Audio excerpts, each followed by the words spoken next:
ఇస్లామాబాద్ లో H9 బజార్లో భారీ అగ్ని ప్రమాదం జరిగింది. బట్టల దుకాణాల్లో ఒక్కసారిగా మంటలు రేగడంతో దాదాపుగా 200లకు పైగా దుకాణాలు అగ్నికి ఆహుతయ్యాయి. ఈ ప్రమాదంలో బట్టల దుకాణాలు బూడిద కావడమే కాదు, కోట్ల రూపాయల నష్టం వచ్చినట్టుగా తెలుస్తోంది. ఇస్లామాబాద్ లో అత్యంత ప్రజాదరణ పొందిన మార్కెట్ గా దీనికి పేరుంది.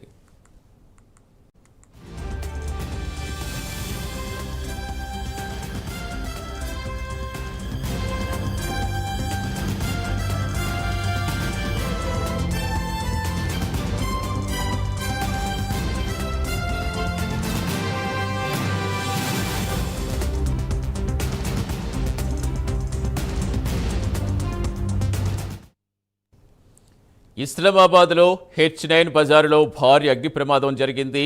బట్టల దుకాణాల్లో ఒక్కసారిగా మంటలు రేగడంతో దాదాపు 200లకు పైగా దుకాణాలు అగ్నికి ఆహుతయ్యాయి. ఈ ప్రమాదంలో బట్టల దుకాణాలు బూడిద కావడమే కాదు, కోట్ల రూపాయల నష్టం వచ్చినట్టుగా తెలుస్తోంది. ఇస్లామాబాద్లోని అత్యంత ప్రజాదరణ పొందిన మార్కెట్గా దీనికి పేరుంది.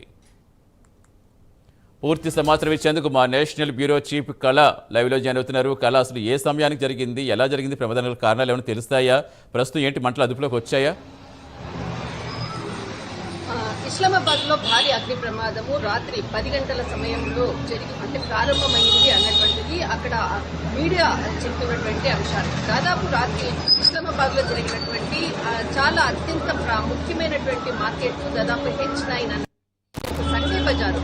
కానీ ఇక్కడ దాదాపు మనకు బట్టల షాప్స్, తర్వాత లెదర్ షాప్స్ కు సంబంధించి ఎక్కువగా దాదాపు 200 నుంచి 300 షాప్లకు పైగా ఉండేటటువంటి మార్కెట్. పాకిస్తాన్ లో అత్యంత ప్రజాదరణ పొందినటువంటి మార్కెట్ లో ఒక 5 మార్కెట్లలో ఇది ఒక సెకండ్ ప్లేస్ అని చెప్పవచ్చు. ఇందులో దాదాపు కోట్ల రూపాయల బిజినెస్ జరిగేటటువంటి మార్కెట్, అత్యంత రద్దీగా ఉండేటటువంటి మార్కెట్. షాప్స్ అన్ని కూడా దాదాపు 9-9:30 లోపల కూడా క్లోజ్ అయిపోతాయి. కాబట్టి 10 గంటల తర్వాతనే ఈ ప్రమాదం సంభవించింది. కానీ ఈ ప్రమాదంలో ఎవరికి కూడా ప్రమాదం సంభవించలేదు. కానీ ఆర్థిక పరంగా కోట్ల రూపాయల ఆస్తి నష్టం సంభవించింది అన్నటువంటిది. వెంటనే మంటల అగ్ని ప్రమాదం సంభవించింది అన్నటువంటిది ఏదైతే వార్తలు రావడంతో ఇస్లామాబాద్ సెక్యూరిటీ ఫోర్స్ అంతటి వెంటనే అలర్ట్ కావడం జరిగింది. ఎందుకంటే ఇది చాలా పెద్ద మార్కెట్, దీనికి ఆనుకొని ఉండేటటువంటి మార్కెట్స్ అనుకోవచ్చు. తర్వాత అక్కడ ఇస్లామాబాద్ లో ఉండేటటువంటి హై సెక్యూరిటీ ప్రొఫైల్ ఆఫీసెస్ కూడా ఉన్నాయి. పక్కన కూడా స్ప్రెడ్ కాకుండా ఉండడం కొరకు వెంటనే ఫోర్స్ ని కూడా రంగంలోకి దింపింది. దాదాపు 18కి పైగా కూడా ఫైర్ ఇంజిన్స్ అంతా కూడా రంగంలో దింపి రాత్రి నుంచి కూడా తెల్లవారుజామున వరకు కూడా మంటలు ఆర్పేటటువంటి ప్రయత్నాలు చేసింది. ఇది ఎంత భారీ అగ్ని ప్రమాదం అంచనా వేయొచ్చు. ఇప్పటి వరకు కూడా ఇంకా అక్కడ ఉండేటటువంటి మంటలు కూడా ఇంకా కంట్రోల్ చేయడానికి కూడా ప్రయత్నిస్తూనే ఉన్నారు. కానీ కొన్ని కోట్ల రూపాయల ఆస్తి నష్టం సంభవించింది అన్నది మాత్రము ఇస్లామాబాద్ మీడియా ప్రకటిస్తున్నటువంటిది. దాదాపు ఈ మార్కెట్ అత్యంత పురాతనమైనటువంటి మార్కెట్. పాకిస్తాన్ లో ఉండేటటువంటి ఎవరైతే విదేశీయులు అనుకోవచ్చు, అక్కడ ఉండేటటువంటి వాళ్ళు అంబాసిడర్స్ ఎవరు వచ్చినా కానీ ఈ మార్కెట్ లో కూడా కొనుగోలు చేసేటటువంటి ముఖ్యమైనటువంటి మార్కెట్. కానీ ఇక్కడ ఏదైతే ఇక్కడ మరొక కీలకమైనటువంటి అంశాన్ని కూడా ఇక్కడ ప్రకటిస్తున్నారు దాదాపు అక్కడ పాకిస్తాన్ మీడియా. ఇది ఒక అగ్ని ప్రమాదమా లేకపోతే దీని వెనకాల ఏదైనా కుట్రకోణం ఉందా అన్నటువంటిది కూడా ఒక దర్యాప్తు బృందం కూడా రంగంలోకి దిగింది. దాదాపు 1 కిలోమీటర్ వరకు కూడా అక్కడ మార్కెట్ తర్వాత పరిసర ప్రాంతాలంతటి కూడా సెక్యూరిటీని పెంచారు.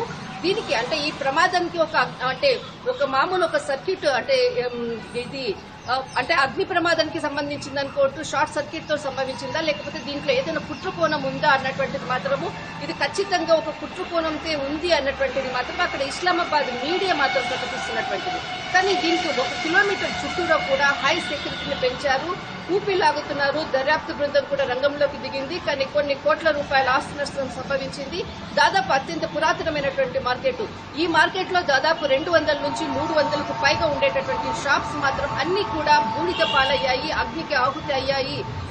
దాదాపు ఇక్కడ మనకి క్లాత్ కి మార్కెట్, తర్వాత లెదర్ మార్కెట్ ఎక్కువగా ఉండడంతో లెదర్ కి సంబంధించింది కెమికల్స్, తర్వాత వీటికి ఎక్కువగా కూడా ఇక్కడ ఏదైతే అగ్ని ప్రమాదం సంభవించిన దాంట్లో ఇంకింత దాదాపు చాలా మటుకు కూడా ఇక్కడ మంటలు వ్యాపించడానికి కూడా ఎక్కువగా అవకాశం ఉండేటటువంటిది క్లాత్ మార్కెట్, తర్వాత ఇక్కడ మనకు లెదర్ కి సంబంధించినటువంటిది. కానీ లెదర్ కి సంబంధించినటువంటి షాప్స్ అత్యధికంగా ఉండడంతో ఆ లెదర్ ఏదైనా కానీ ఒక మంటల్లో కాలినప్పుడు దానిని ఆర్పాలంటే కూడా చాలా సమయం పడుతుంది. ఇది ఒక కారణం కూడా కావచ్చు. కానీ ఈ ప్రమాదం ఎలా సంభవించింది అన్నది మాత్రము దర్యాప్తు బృందము రంగంలోకి దిగింది. ప్రస్తుతానికి మాత్రం కొన్ని కోట్ల రూపాయల ఆస్తి నష్టము ఇక్కడ వ్యాపారానికి సంబంధించింది సంభవించింది అన్నటువంటిది అక్కడ మీడియా మాత్రం ప్రస్తుతం చెప్తున్నటువంటి అంశం. రైట్, థ్యాంక్ యూ కళ.